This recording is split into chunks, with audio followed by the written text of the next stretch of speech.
এইবাৰ আমি আকৌ 4টা অংক লৈছো চাবা ইয়াত আছে x square minus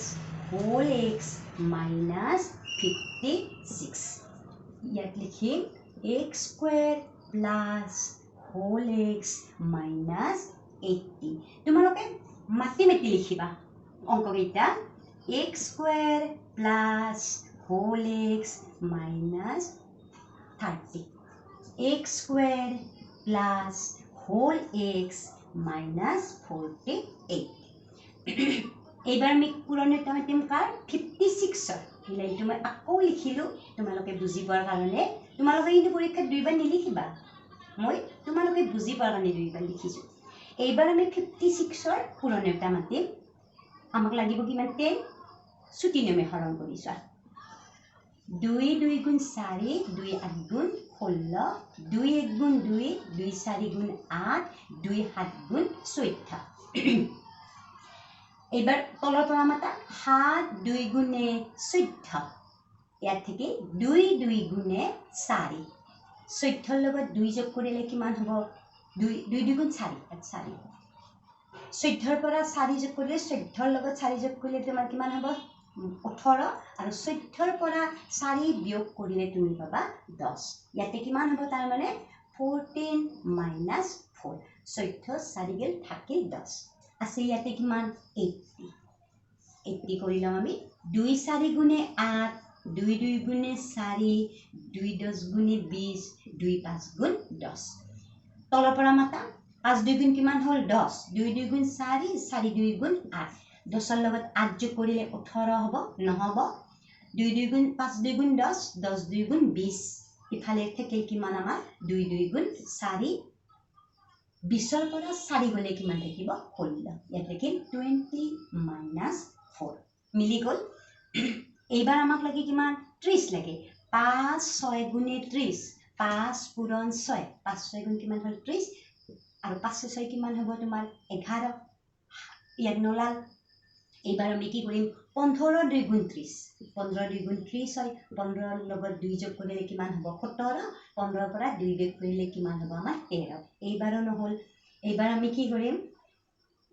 3 10 গুণ 30 10 3 গুণ কি হ'ব 30 আৰু 10 ৰ পৰা 3 গলে কিমান থাকিব 7 মিলি গল 10 minus 3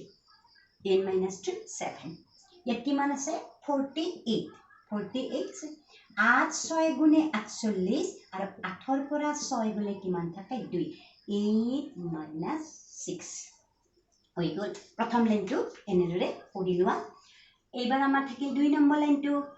x square minus 14x minus a plus 4x minus 56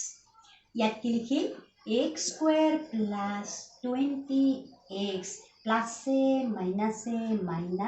4x minus 80 x square minus 10x minus a plus a minus 3x minus 30 x square plus 8x plus a minus 6x minus 48 তিনি number লাইনটো তোমালোকে সদায় এই চিহ্নডাল দিবলৈ নাপাহৰিবা minus a plus হ'ব plus a minus হ'ব plus a minus হ'ব এটো প্লাস a মাইনাস হ'ব এইবাৰ আমি কি কৰিম x হোল দিলু প্লাস 4 আৰু হোল দিলু ইয়াতে লিখিলু x আকৌ হোল দিলু মাইনাস 4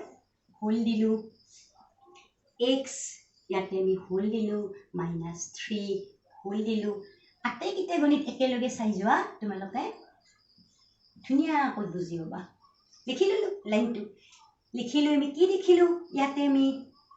ইয়াতে আকৌ লিখিলু x minus 14 লিখিছো x minus 14 plus 4 আৰু ইয়াতে আমি এই হোলটো ইয়াত বহাই দিম x minus 14 ইয়াতে যদি x minus 14 থাকে 14 বহাম ইয়াতে যদি x plus 14 থাকে x plus 14 বহাম ইয়াতে g থাকে ইয়াতে কি লিখিছো x plus 20 x plus 20 ইয়াতে যেহেতু দুটা x আছে ইয়াতে এটা x ভিতৰত এটা x কমন ললো আৰু এই হোলটো নি আমি ইয়াতে বহাই দিম x + 20 ইয়াত কি দিম x + 10 ইয়াতে দিম x + 10 x + 8 x + 8 প্লাসে মাইনাসে মাইনাস 6 8 48 মিলি গল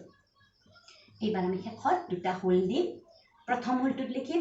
x - 14 আৰু সেকেন্ড হোলটোত লিখিম x + 4 এটো দুটা হোল দিলাম